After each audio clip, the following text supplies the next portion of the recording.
do that again so I can track you down again? So I can find you again? What if I did? Sit there.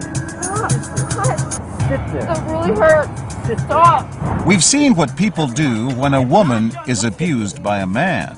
Stop. Sit there. Stop. Sit there. You look like a psychotic person. But we wondered, what would happen if we reversed the sexes? What if the victim were a man and the abuser a woman? Huh? You want to start with me? This time she plays the aggressor, verbally and physically abusing her boyfriend. How's that? How's that? Women abusing, even assaulting their male partners. Not as isolated as you might think. I hate you! From Moonstruck to Shakespeare in Love to Pirates of the Caribbean, women hitting men may be a Hollywood staple, but it's not just in the movies. Major League pitcher Chuck Finley's wife, actress Tawny Kitaen, was arrested and briefly jailed after he accused her of pummeling him. She denied it and charges were dropped, but only after she agreed to attend anger management classes. Again, psychology professor Carrie Keating. It is a big problem in this country. Men create more damage, but women hit more than men do. Every year, there are more than 800,000 serious cases of women abusing men. Again, nothing. But confronted with this, what will people do when hidden cameras are rolling and our actress is out of control? No. One after another, people pass by and keep right on going. What will this woman do? At first, she seems to ignore the fight, but pauses a few paces down the path to watch. She tells us she didn't think this woman could pose any real physical threat. It didn't look like any harm was being done. I didn't immediately think to protect the man at all. But now we're about to meet a woman whose reaction is instant, visceral. Watch closely. No, get up. No. Why don't you calm down? What went through her mind? Good for her. You go, girl.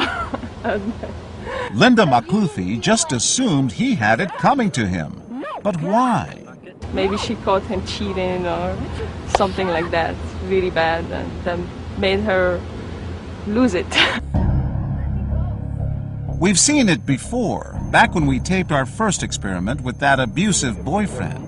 We told our actors to trade places for just one take. Tell me right now. Why? Why?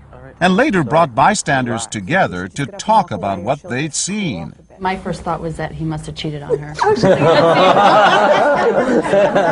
that same thing. But you don't know that.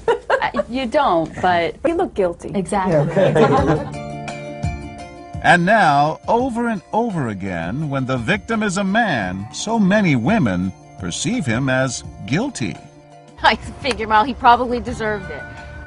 Linda seems to think our feisty actress is a kind of role model.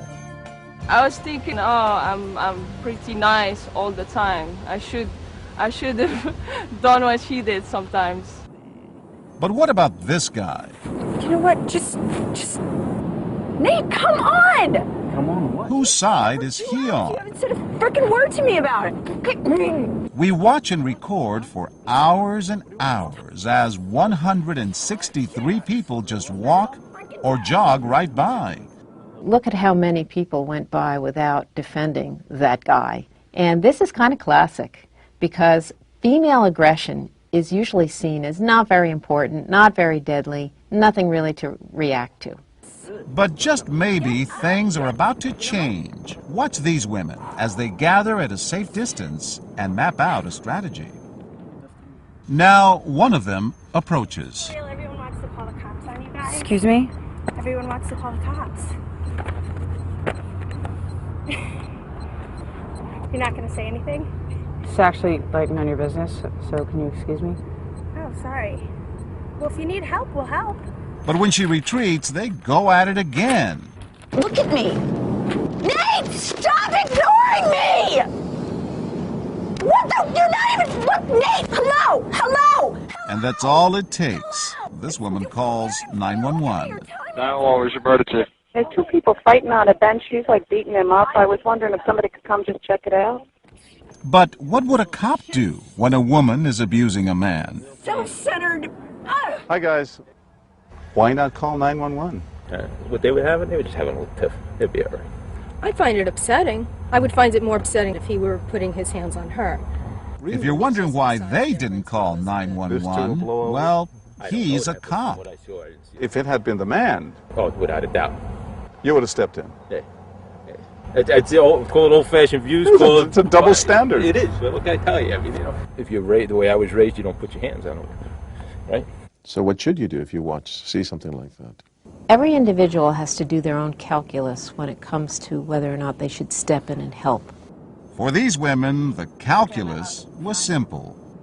The physical abuse, the verbal abuse, you shouldn't be hitting one another. I was concerned for both their safety. And these women tell us the fact that the abuser is a woman makes no difference. That is not an answer. What matters is that someone needed help. There's also a risk to not helping. And when we fail to help in a situation, it doesn't make us feel very good about ourselves. I'd rather do the right thing than walk away and go home and regret it.